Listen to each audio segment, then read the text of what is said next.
इसका महात्म मैं तुमसे कहता हूँ। इससे संबंधित जो एक कथा है वो मैं तुम्हें सुनाता हूँ, ध्यान से सुनो। पूर्व काल में एक राजा था और राजा बड़ा धार्मिक था। इतना धार्मिक राजा था कि अपने राज्य में एकादशी के दिन पशुओं को भी अन्न नहीं देता था। बहुत धार्मिक राजा था।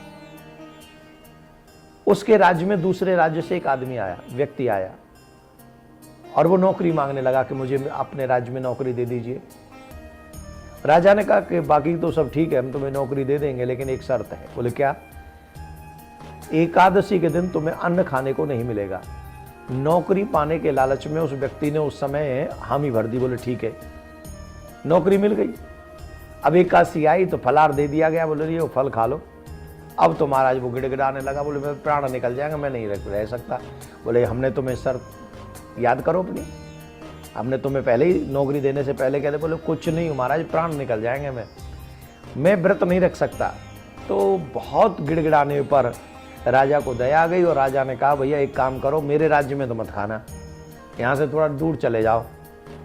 और उसे आटा इत्यादि दे दिया। बोले जाके बनाओ, लेकिन एक बात ध्यान रखना, ठाकुर जी को भोजन करा के भोजन करना, अकेले अपने आप ही मत खा लेना। बोल ठीक है। मरता क्या न करता। वो गया वन में, दूर जाके उसने भोजन बनाया और फिर उसने ठाकुर जी को पुकारा कि आपको राजा ने कहा है कि आपके बिना मैं भोजन नहीं कर सकता। तो उसने जब भोजन करने के लिए कहा तो ठाकुर जी तो सरल स्वभाव वाले व्यक्ति पे बहुत जल्दी प्रसन्न हो जाते हैं।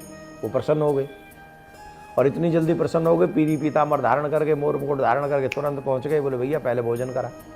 भोजन किया और भोजन करके भगवान अंतर ध्यान हो गए। 15 दिन बाद फिर एकादशी आई तो राजा के पास गया। बोले महाराज सामान बढ़ा दो। बोले सामान बढ़ा दो क्यों? इतने सामान से तुम्हारा पेट नहीं भरा? बोलो मेरा तो भर ही जाता, पर वो आपने एक और कह दिया ना, भगवान भी आके भोग लगाएंगे, तो वही खा गए सारा। मैं तो वैसे ही व्रत सा ही हो गया मेरा। बोले मैं नहीं मानता कि भगवान आते हैं। बोले नहीं आए प्रभु। बोले मुझे दिखाओ। बोले मैं ऐसे कैसे दिखा दूँ? बोले आए थे। बोले ठीक है तुम लेके जाओ सामान, मैं छुप के देखूंगा। तो वो राजा पीछे छुप के बैठ गया। दूसरे एकादशी के दिन वो भोजन बनाया, उसने ठाकुर जी को बुलाया, पर ठाकुर जी नहीं आए। सुबह से दोपहर हो गई, दोपहर से शाम हो गई, ठाकुर जी नहीं आए। तो उस व्यक्ति को बड़ा अजीब लगा कि पहले तो एक ही बार में आ गए थे और अब बुला रहा हूँ बार बार, पूरा दिन निकल गया तो भी नहीं आ रहे, मैं अपने प्राण त्याग दूंगा। ऐसे सोच के वो नदी में अपने प्राण त्यागने के लिए दौड़ा तो भगवान प्रकट हो गए और भगवान ने कहा मेरे तेरे प्रेम का संबंध है, तू संसार में ढिढोरा पीटता है, अब चल तू पृथ्वी पे नहीं रहेगा, तू मेरे साथ चल। तो भगवान उस व्यक्ति को अपने विमान में बैठाल कर ले गए।